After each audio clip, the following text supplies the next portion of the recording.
it would have to be advertised in the UK.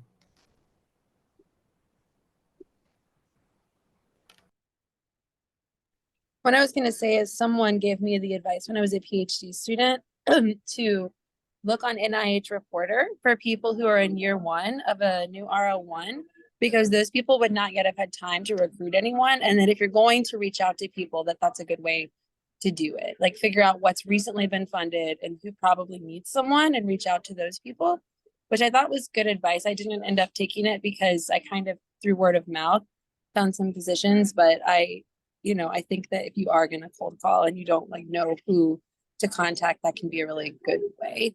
And I've heard people have success with that method. Okay, thank you. And then I guess once you've, reached out to people or looked through job boards or whatever, and you found someone, if you're doing an interview or asking questions to the PI, what kinds of questions do you think are, that are most important to ask? So, and maybe talking to you about the relative importance between the research you want to do versus other aspects of the lab or the PI.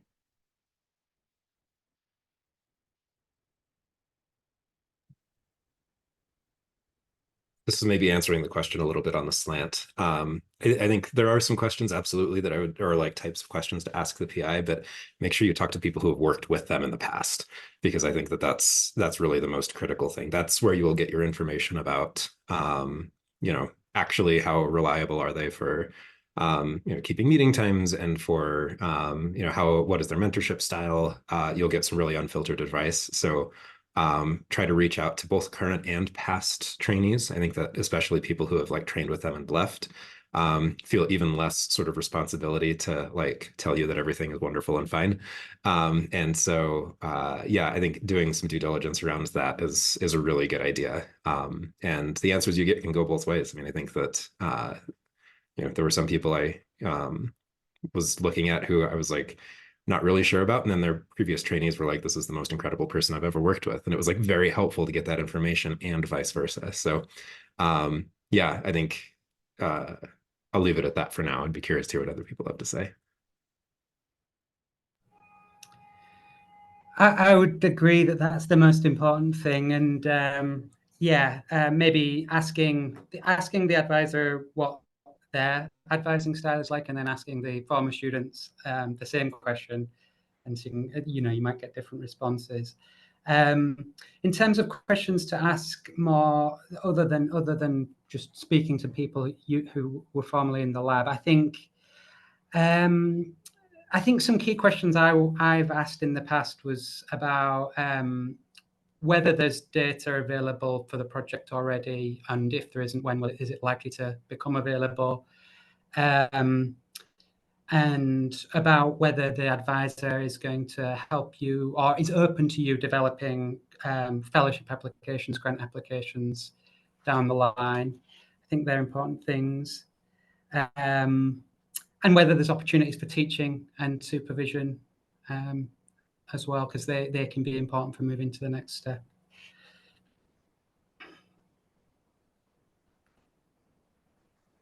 All right, since I guess you touched on this, John, it seems like in the UK there's a relative more importance, or maybe it's not true, getting independent funding for a postdoc.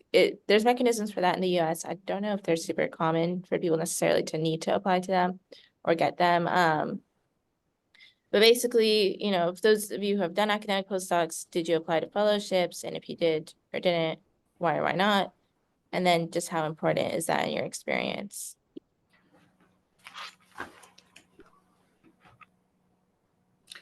So I haven't applied for a fellowship for either of the postdocs that I did, and I don't know why really. I guess I just lack of organization, and I haven't needed to.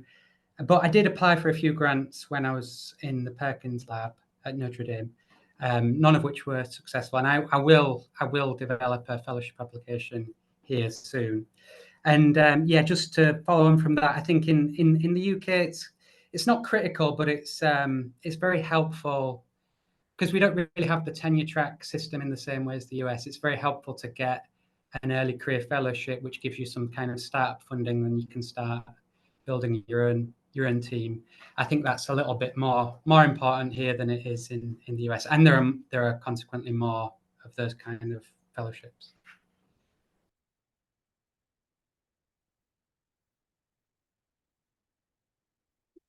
All right.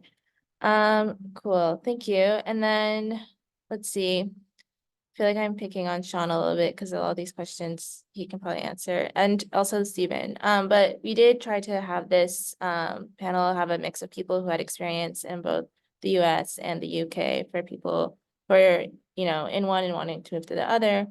And so for those of you with experience in academia in both, just what are the major differences between them? And do you have any advice for moving between the US and UK, vice versa?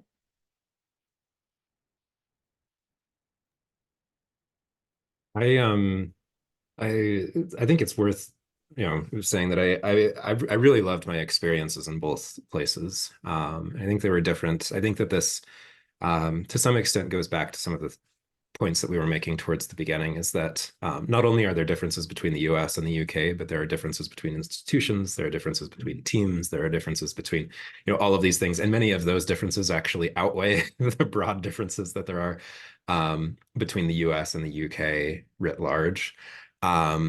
It's as in hindsight, after looking back on having had the opportunity to study in both places, I think that before I went to the UK, it sort of felt like this huge thing that was like totally uncertain, and it is in a way, but after doing it, it was like I'm really glad that I did it, and it was sort of more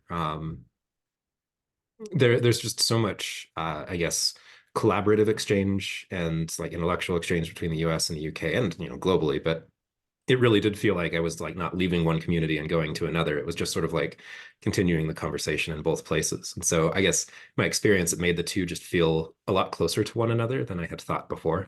I think that in itself was really valuable. I think that certainly in my own personal experience, there were some differences in, sort of the approach to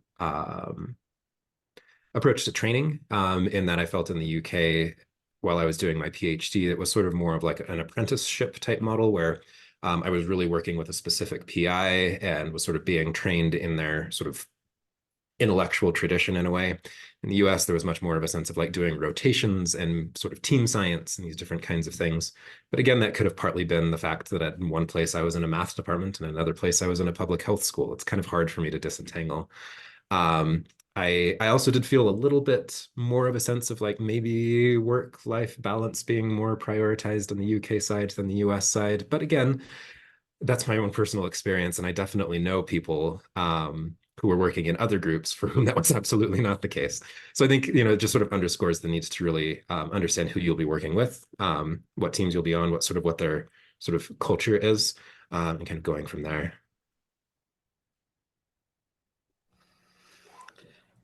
Yeah, I agree with everything Stephen said. I think the differences between groups are probably more than the differences between the countries. The culture shock for me was, well, there wasn't really one. It wasn't as big a difference as I thought it was going to be, and as some of the stereotypes might suggest. And even the work-life balance thing, I think it's still not great here, and it's maybe it's slightly better in the UK, but people are really overburdened in everywhere I've been in academia, I think. I think the biggest difference is probably the tenure track thing. In terms of doing a postdoc, it's probably not so different. Yeah, actually, can you talk a little bit about the differences in the tenure track in the UK versus US?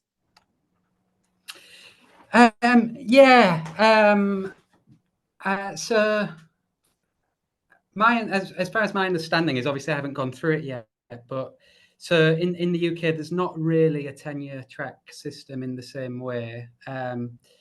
Sort of the most analogous thing to do is to get an early career fellowship, which is with like the Royal Society or the Wellcome Trust. There's a bunch of them, and these tend to be like 5-year fellowships with quite a lot of money for postdocs or PhD students and resources, as well as your salary. So that's kind of like they function kind of like the tenure track system. And then once you finish, you typically would get a permanent position with the institution that hosted you for the fellowship if you wanted one and it went well. And you can get like sort of entry-level lecturer positions in the UK, but they typically don't have like startup funds attached to them in the US, like they do in the US. So you'd have to be getting grants and things from the get-go. I mean, I guess you would do that in the US too, but you wouldn't have anything to get you going with. All right, cool. Thank you. And then, okay, going back to Paige and Alicia, who have more out of academia experience. I think one thing maybe some people are afraid of is once you leave academia, it feels like you can never go back. And so when people are considering that, trying to make that decision of staying in academia versus going into, industry or NGOs or government, I think that's something a lot of people are afraid of. So I guess what kind of advice do you have for people who are thinking about moving out of academia in terms of like making an informed decision? And then I guess neither of you really have like gone back to academia, but if you have any sort of like sense of like, is that sort of like conventional wisdom true that you can't really go back once you've left? I think it depends a lot on where you go. So people at the Institute for Disease Modeling do go back and forth. Like there's, so Josh Herbeck came from academia and I think could go back if he wanted to. There are some people who have been, and I don't know all of their names, but I was told that there have been several people that were at IDM that left to go back to academic positions. And also like Ben Lopman, who was my second postdoc advisor, he worked at CDC for a very long time. And then he came and he's, a tenured professor at Emory. And he did, I do think doing a postdoc first is beneficial, but I think after that, it just depends on how much you publish. And if you can convince people that, you have a vision for your work. So if you still have independence as well, that's helpful in the position that you're doing. So if you end up going into a more junior position in industry where people are telling you what to do all the time and you aren't developing your own ideas, that can be harder to go back. Because then you can't, you don't have as much proof that you can be intellectually independent. But if you continue to publish and if you maintain a degree of independence, I don't think that you have to be kind of stuck in one realm or the other. But that's my opinion from what I've seen.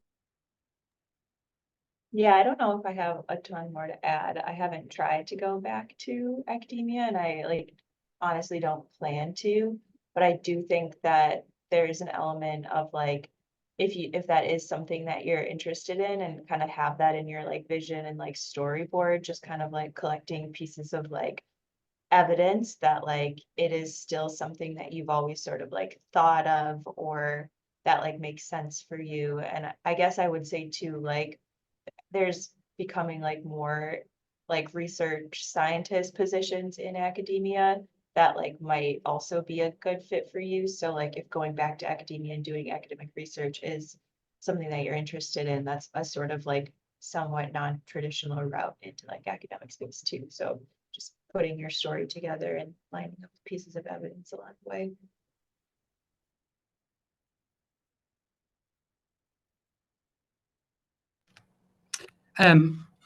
One thing I just wanted to mention on this. I have obviously no experience of going out of academia, but one thing I just wanted to mention is in the UK, and maybe there might be things analogous to this in the US. I've not looked into it. There are career re-entry fellowships now, which if you've had more than 2 years out, they're specifically focused on people who've gone and worked, in industry, public health, or publishing or something like that, who want to come back. So I think there's I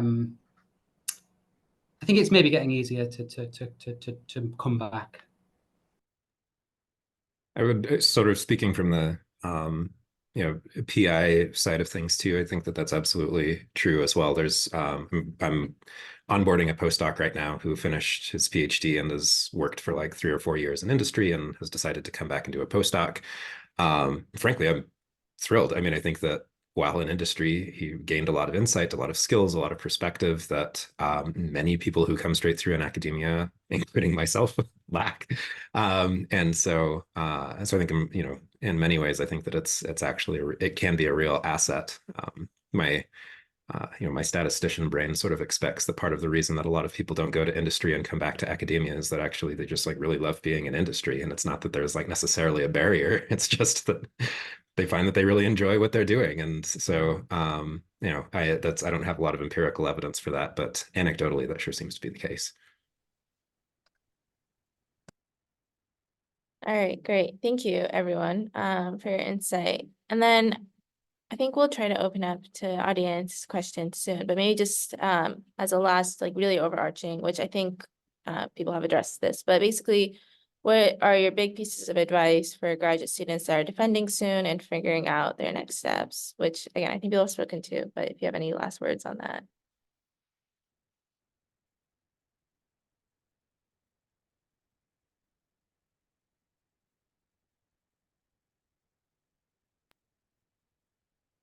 I think all I would say is just, you know, remember that the decisions that you make at this point and every point forward are about the work you do and are also about a lot more. And so find either friends who you trust or, you know, people who know you well, who can sort of reflect things back to you when you're talking about sort of the fullness of what you want from the next stage of your life. You know, research is a very demanding kind of thing to do. It will demand a lot of you. And I think that it's worth making sure that not only is the work the type of work that you want to do, but also that you'll be in a place where your colleagues will support you, where you'll just enjoy, you know, being being the fullness of a human being wherever you are.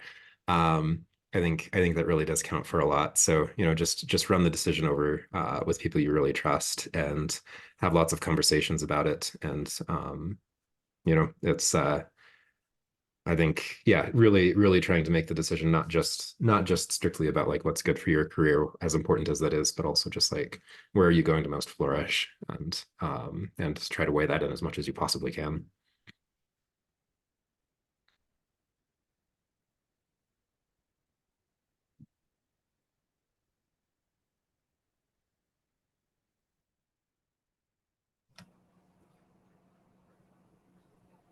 I'm not sure. I think, yeah, one thing I was thinking of with this maybe is it's a good time to if it's something that you want to do, to try and maybe switch gears a little bit or move to a different location. That can become a little bit harder later on. It might already be difficult depending on your personal circumstances, but it can be a good juncture to try new things. Yeah, I think I was just gonna say the same thing. Like, it's a really exciting time to try out like separate career paths and like gaining different perspectives. And I think like just like concretizing like the values that you want to bring forward throughout the rest of your career too. I think like, yeah, being in industry for a year like really solidified a lot of like what are my true values. So I would highly recommend, yeah, trying out multiple different areas if that's possible for you.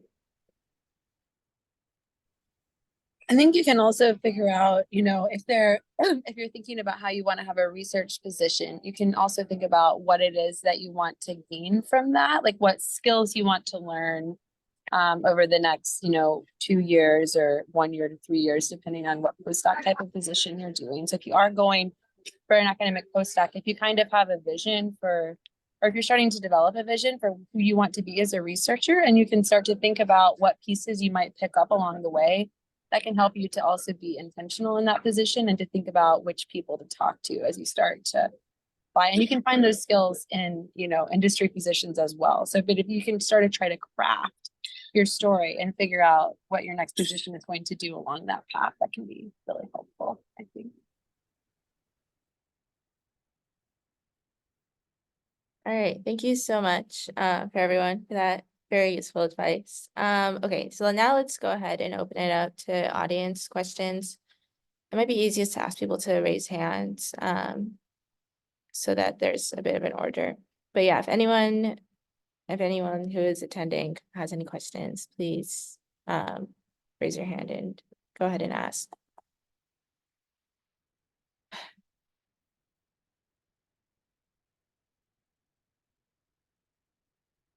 Which hopefully at least someone does. Okay, cool. Yeah, go ahead, Emily. Hi, thank you all. That was really helpful and useful to get so many different opinions across different nations even. One of my questions was just if any of you ever do consulting or freelance work like during your postdocs, or just if people email you like, could you do this project?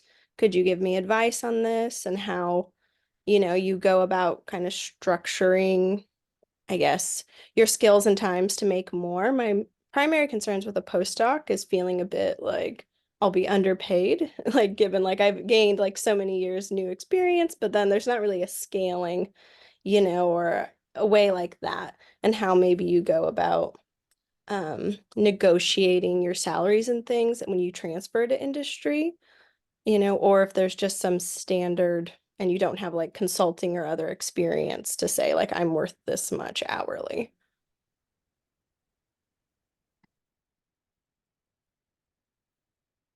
In some cases, pay rates are set by NIH pay lines and are inflexible. In some cases, they're set by the institution and there are ranges.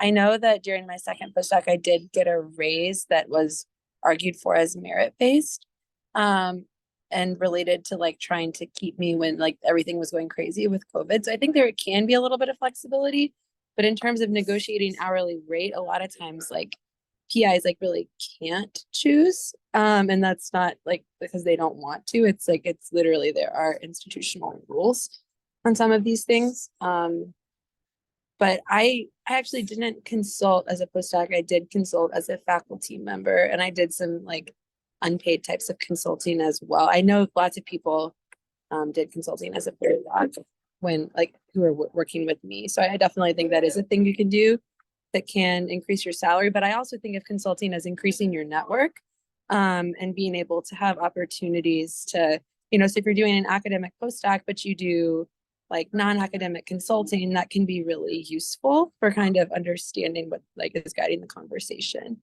But it's just been my experience.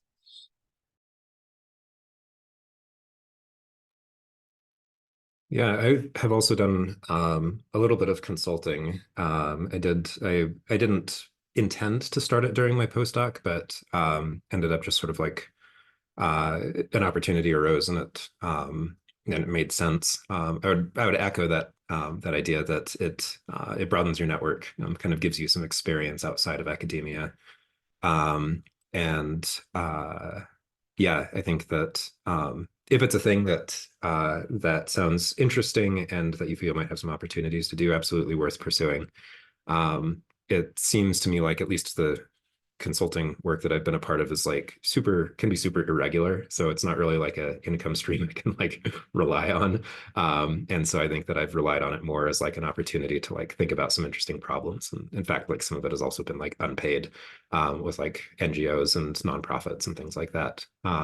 But it can absolutely be a really nice sort of counterpoint to the work that you're doing. I think the only other thing that I would say is it's just really worth being totally transparent about the sort of work that you're doing and making sure that you're, disclosing all of your conflicts of interest and that everybody who needs to be aware of what you're doing is aware of it. I think that at least in my mind, that's just like the best way to go about it. And usually people, in my experience, have been like fine with taking opportunities to either consult or do these different kinds of things. But I think that yeah, really transparency both with your like direct colleagues and supervisors, and then also with the institution and these kinds of things is just really important for sort of maintaining that sort of sense of scientific honesty. So.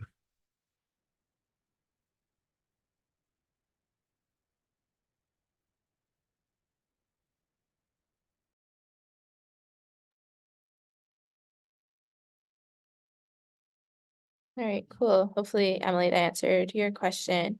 Yeah, Yeah, are there any other questions from people in the audience? Let's see, let's go first with Unang. Hopefully I said that right. It's Una. Hi. I'm joining you guys today from South Africa. I'm busy with my PhD. I'm a veterinary epidemiologist. And I wanted to ask, maybe this is more for the ladies working in industry, how important do you think that having a postdoc is if you plan to work more in industry and not in academia, especially on the international stage? Is this something that you feel that international organizations like FAO or the World Health Organization or the Gates Foundation are looking for in their employees at this stage, or is this just nice to have?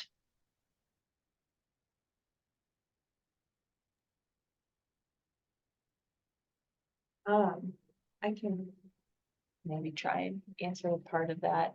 I think in industry, especially at like sort of tech companies, I don't really think they care about postdocs. I think it's more about like the skills that you bring to the table that they might be interested in. And I'm not sure I can speak to like the international stage, but that was just my experience. I think there's also like certain government fellowships, like the PE fellowship at CDC, which is what I was a part of. I think maybe half of PE fellows come in with a postdoc and half don't. So I'm also not sure that that matters. Again, it's just kind of what you're bringing into the fellowship and where your values are and what you want to accomplish there. So I think postdocs can matter in helping you gain that perspective and like figuring out what your values are, but I'm not sure they matter as much to getting that first position in industry or your fellowship in government.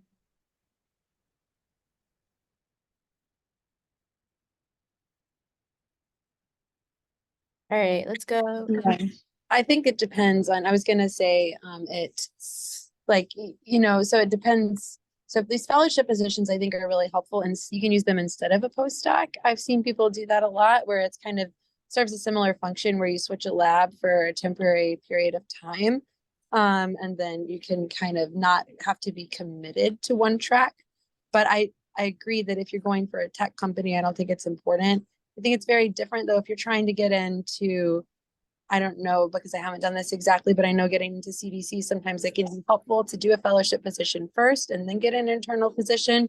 Otherwise, you might have to go the contractor route and then kind of wait for, it's just sometimes easier if you're already in the system. I think at Gates, you can get hired without a postdoc, but you will probably get hired at a lower level, which is, what you would expect. But there's also not a ton of positions at Gates. There's really not a lot of them, and you can kind of check the job boards and see what you're interested in. But, like the position that I was hired for, I was picked for the senior position because I had 2 postdocs and a year of faculty experience, and someone else who had 2 postdocs got that I, saw go through the process got kind of an entry level research scientist position, even with the postdoc experience. But there are exceptions to all of that. So I think it just really depends. Great. Thank you so much for sharing. Meredith, I noticed you had your hand up and then put it down. Just want to make sure that you don't have a question. I do. So I sort of took a non-traditional route through all of this, and I already have a government position, a state government position, while I'm finishing up my PhD. So I was just having worked now in state government for about a year while I'm finishing up, I'm interested in just what the real fundamental differences are between sort of government work and industry work. A lot of people here talk about wanting to go into industry, but rarely do. So I don't know if this is a specific enough question, but just what are your impressions of government work versus industry work, and how they differ from one another?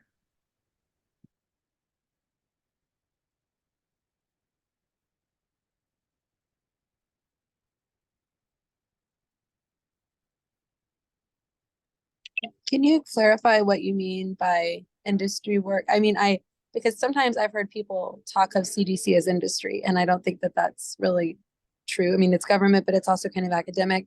And I don't think IDM is industry either. When I think of industry, I think of like an organization that kind of has a for-profit bent, which I think changes the culture pretty substantially.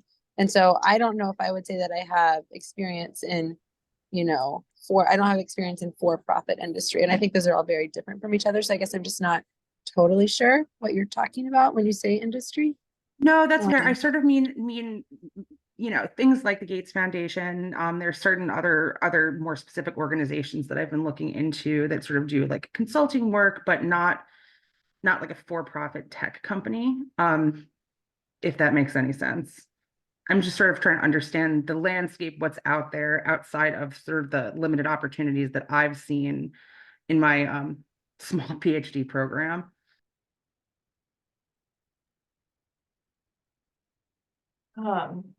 I can just talk a little bit about the landscape of like data science that I encountered, if that's helpful and interesting. But I think when I think about data scientists in industry, I think of like 3 different routes. So there's like a machine learning route of being a data scientist. There's a data engineering route of being a data scientist. So thinking about how to wrangle just like huge and like unwieldy data sets and like the tools around that. And then I also think of this sort of like project-based data scientist route, which I think is the most natural transition from being like a PhD student.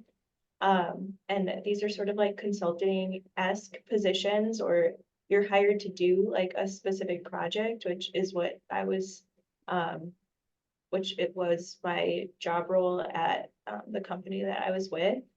And so I think like that's kind of like that was a part of, I guess, like a big lesson that I learned. And in those roles, like you're really expected to be able to talk to like tons of different people, and you have to like really wrap your head around like how can your work be like monetized. And like that is a big transition from when you're a PhD student and pursuing things that you think are interesting, but they don't necessarily have to be applied at that very second. When you're in industry, like everything you do has to be almost like immediately monetizable. I think, yeah, some other things like I'm trying to think of just big differences. Like I think salary is a big part of why people are interested in industry. And in my experience, I think you're going to be paid at least 20-ish, maybe % more than you are in government, and maybe government to academic postdoc.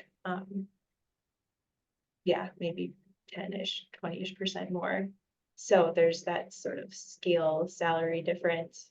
I also think a big part of my experience in industry that I think was hard was like you are going to be expert in like whatever you're hired to do. So there's just like a limited sort of support system. Sometimes it can feel like, and you're not going to be in this sort of like fun bubble of like bouncing scientific ideas off of people, because they're going to take whatever you say and like you're going to be the expert in that. And so you're not going to be sort of like benefiting from a lot of like scientific mentorship. And I think that you're just going to have to teach yourself whatever it is you want to know to do your project. So those were maybe some of the big, I don't know, differences that I noticed during the year. And I guess I can speak to how Gates kind of relates to that. It's not, I do, and doesn't have to be immediately monetized, but there's kind of this portfolio of impact, if you will. And so at least a substantial fraction of what I'm working on should be able to be impactful, but impact can be argued in a number of different ways. And there's also space for carving out projects that are maybe not short-term impactful and will take longer, but can be long-term very useful for guiding like policy and research in the field. And so I think that is a difference, but I feel like as personally, I've always had that emphasis myself anyway. So that wasn't a big shift for me. So just kind of commenting on that related to,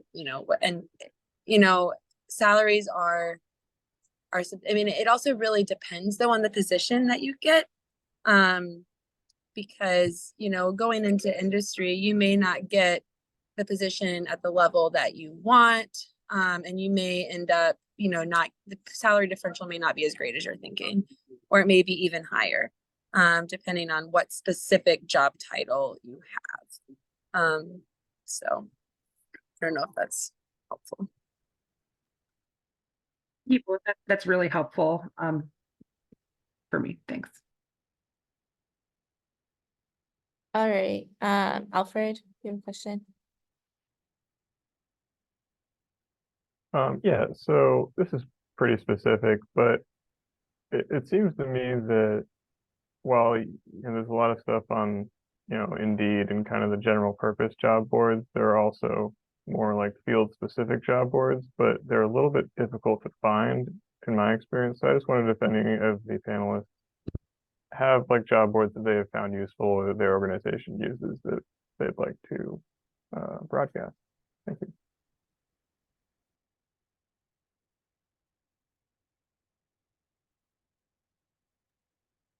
I'm about to pop one in the chat. So especially, to this point of thinking about bridging between the US and the UK, IDD Jobs is, I think it's iddjobs.org is one that I tend to go to a lot. There's, especially for this community, if you're interested in infectious disease modeling, that's kind of my go-to. And if I had, when I have job postings, that's where I put them. And it also does span industry, government. It's not just academic positions. So I've found that to be a great resource and usually is kept fairly up to date.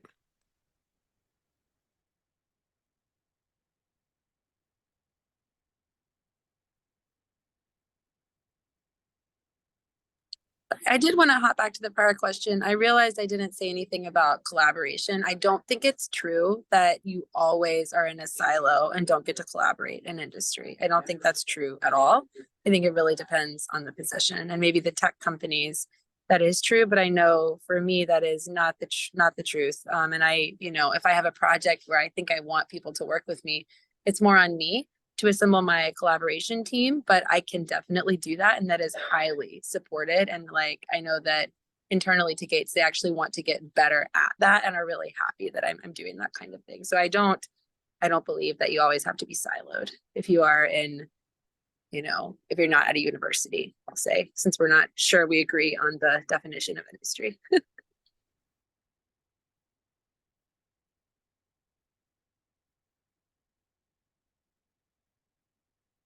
All right, I'm going to assume that the job board question has been answered, unless someone else has anything. Cool, thanks. And then Sophie, you have a question. Yeah, I just to kind of like hop back to questions about like career trajectories within industry. I'm curious, within one organization, is it common that someone will, come in and do a postdoc in industry and then get hired? Or like, I guess maybe let's not say industry, but at a place like Gates or CFA or something like that you could come in and do a postdoc, but then maybe turn that into like a research scientist or a senior scientist position down the road? Or do you feel like people more, will go for their first position in one organization and then move organizations as their career progresses?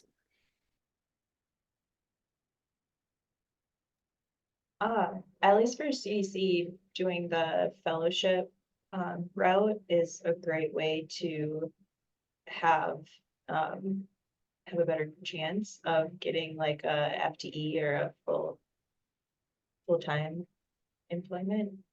I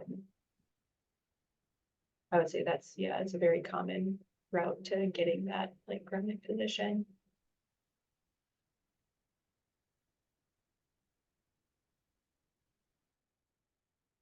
Yeah, I think at Gates, it's not, they have like, they try to limit their head count. And so it's not always going to be guaranteed that you're going to be able to move. from a postdoc to a full-time position. And right now there's actually no postdoc positions at Gates. That's maybe going to change, but it's the postdoc program was discontinued, I believe, when IDM moved internal to the foundation. So you can't actually do that. But from what I've seen from other organizations, not just CDC, but other organizations that have like fellowship type programs, it does seem like it's a good route. I just think for right now at Gates, that's not quite the path at the moment.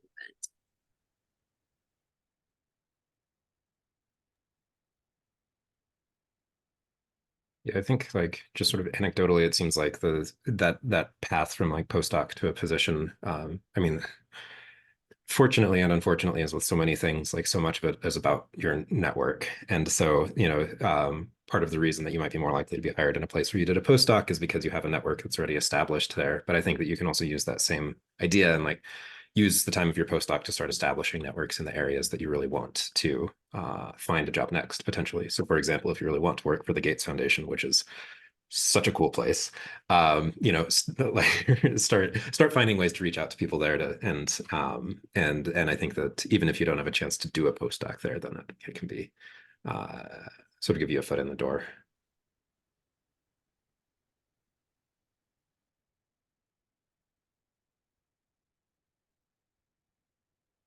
All right. Do you have any other questions from people in the audience? Yeah, let's give it a couple minutes. Also, I guess while I wait for anyone to raise their hand, I'm going to put in the chat a link to a Google form where we're asking for suggestions for future MIDAS Trainee Network events. So if you have any suggestions, please fill that out. And yes, Abel. Yeah, I'm just curious if any colleague has any information on diving to consultancy work post the PhD, some experience on consultancy work.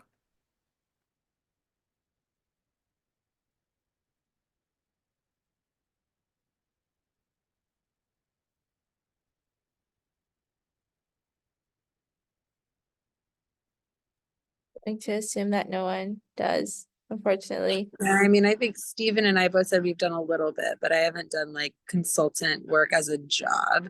I was like offered a position like that, and as if I wanted to do that kind of as a part-time thing and like with a consulting agency, but I wanted something more stable, so I didn't go with that.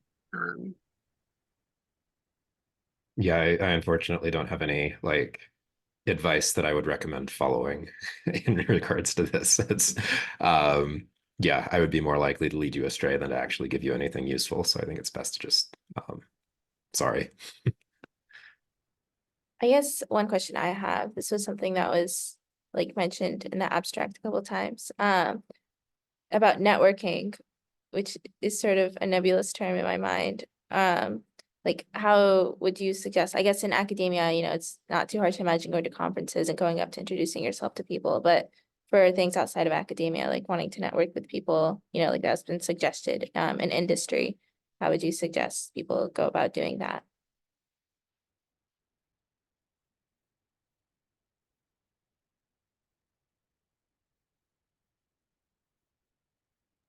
I mean, a lot of these companies are researchers and they do attend these conferences. So I think conferences are a way to meet people that are at universities, I'll say, and those who are not at universities. So, I mean, people come from CDC, people come from Gates, people come from a lot of tech companies to a lot of these conferences. And some of these organizations will host their own conferences. I know IDM hosts one and then invites people, and you can kind of even just if you want to come, I think you can just, register and come. And so conferences are still, a touch point, even for those of us who are not at a university. I went to ASTMH in the fall. I'll probably be going every year. So, yeah. Yeah, I would say also just asking about alumni at your institution who have gone on into industry, that can be a really good connection point as well, because you already have a point of commonality there. Yeah, that's just like a really nice way of learning about industry and maybe getting a foot in there.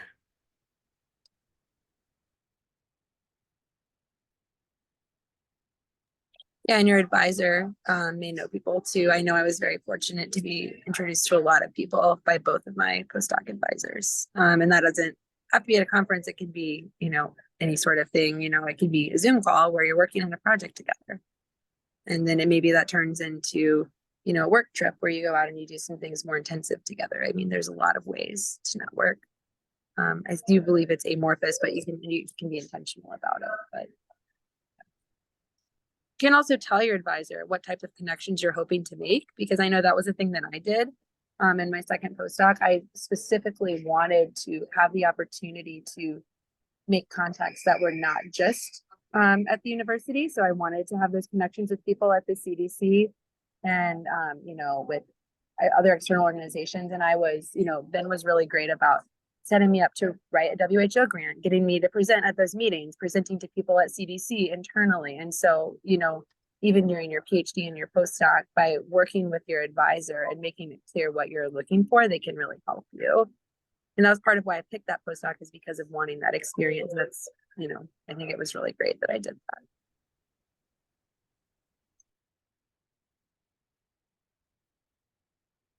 All right, well, we're at the hour. So thank you very much to all of our panelists for giving such useful advice and such a broad array of insight. And thank you also for everyone who attended and asked good questions, and those of you who didn't ask questions too. And like I mentioned in the chat, there's a link to a Google form. If you have suggestions for things you want to see in future events, please put that in there. And yeah, thank you so much, everyone. It's great to meet you all. Take care.